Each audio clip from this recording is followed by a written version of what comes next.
SC వర్గీకరణ కూటమి ప్రభుత్వంతోనే సాధ్యమని కూటమి ప్రభుత్వం అధికారంలోకి వచ్చాక అటు ప్రధానమంత్రి నరేంద్ర మోడీ ఇటు ఆంధ్రప్రదేశ్ రాష్ట్ర ముఖ్యమంత్రి చంద్రబాబు నాయుడు ఎస్సీ వర్గీకరణకు సహకారం అందించాలని సర్వజన ఐక్యవేదిక వ్యవస్థాపకులు ఎంఆర్పీఎస్ రాష్ట్ర నాయకులు టీడీపీ నేత పేరపోగు పెద్ద లక్ష్మణ తెలిపారు. ఈ రోజు కర్నూలు మండలం బి తాండ్రపాడు గ్రామంలో పద్మశ్రీ అవార్డు గ్రహీత మాదిగ రిజర్వేషన్ పోరాట సమితి వ్యవస్థాపకులు మందకృష్ణ మాదిగ చిత్రపటానికి పాలాభిషేకం చేసి కేక్ కట్ చేసిన అనంతరం స్వీట్ పంపిణీ చేశారు.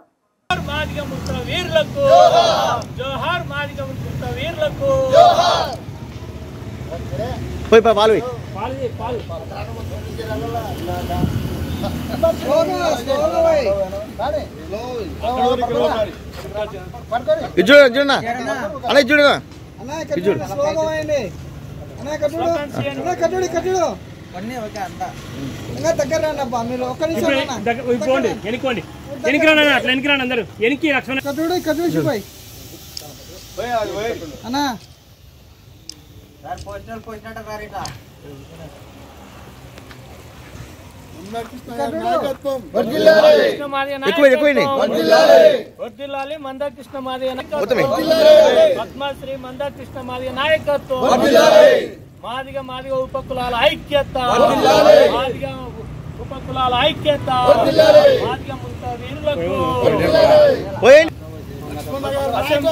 అసెంబ్లీలో తీర్మానించినటువంటి చంద్రబాబు గారి నాయకత్వం, అసెంబ్లీలో ఏకగ్రీవ చేసినటువంటి తీర్మానం చేసినటువంటి చంద్రబాబు గారి మందకృష్ణ మాదిగ నాయకత్వం అంశాన్ని దాటవేస్తూ ఆయన యొక్క మరి అహంకారానికి నిదర్శనంగా దీన్ని మరి తొక్కిపెట్టే విధంగా మరి మాలలకు మరి మరి ఆయన మోచేతి కింద నీళ్లు తాగే విధంగా ఓటు బ్యాంకు విధంగా ఆయన యొక్క వ్యవహారం అందరికి తెలిసిందే. మరి అదే చంద్రబాబు నాయుడు ముఖ్యసూటిగా పేదల యొక్క ఆపద్ బాంధవుడుగా మాదిగలు మరి ఊరికి దూరంగా మరి చెప్పులు గుట్టిన చేతులతో వాళ్ళు చరిత్ర రాసుకునే విధంగా ఏబిసిడి వర్గీకరణకు నారవారిపల్లె నుంచి మొదలుకుంటే మరి పాదయాత్రలు మరి నేటి వరకు కూడా మరి ఎన్నో విశ్వరూపాల యాత్రలు కూడా విజృంభణం చేసి మాదిగ ఉపకులాలు మరి దళితేతర కులాలు కూడా మాకు శ్రేయభిలాషులు ఎంతో మంది మరి ఈ యొక్క ఉద్యమానికి ఊపిరి అందించారు. మరి నేడు అసెంబ్లీలో కూడా అన్నిటికీ తీర్మానం చేసి ఏకగ్రీవంగా మాకు న్యాయం చేకూర్చినందుకు మరొక్కసారి చంద్రబాబు నాయుడు గారి యొక్క కుటుంబానికి మరి వారి యొక్క నాయకత్వానికి మరి అసెంబ్లీలో తీర్మానించినటువంటి మరి ఎమ్మెల్యేలకు మరి ఎంపీలకు మంత్రులకు మంత్రిమండలికి అందరికి కూడా మరి మేమందరం కూడా మరొక్కసారి వారికి అందరికీ మా యొక్క మరి ఆర్తనాదాలని మా యొక్క మృతులను అందరినీ కూడా అంగీకరించి మాకు న్యాయమైనటువంటి డిమాండ్ అని చెప్పేసి మాకు వార్తలు ముగించే ముందు ముఖ్యాంశాలు మరోసారి. పొడిచెర్ల గ్రామంలో ఫామ్ పాండ్ నిర్మాణ పనులను ప్రారంభించిన ఉప ముఖ్యమంత్రి పవన్ కళ్యాణ్.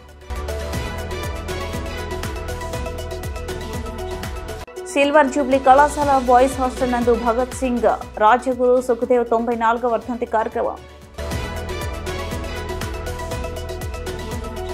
ఏటీసీ సెంటర్లను రద్దు చేయాలని సిఐటియు ఆధ్వర్యంలో ఆదోని ఆర్టీఓ కార్యాలయం ముట్టడి.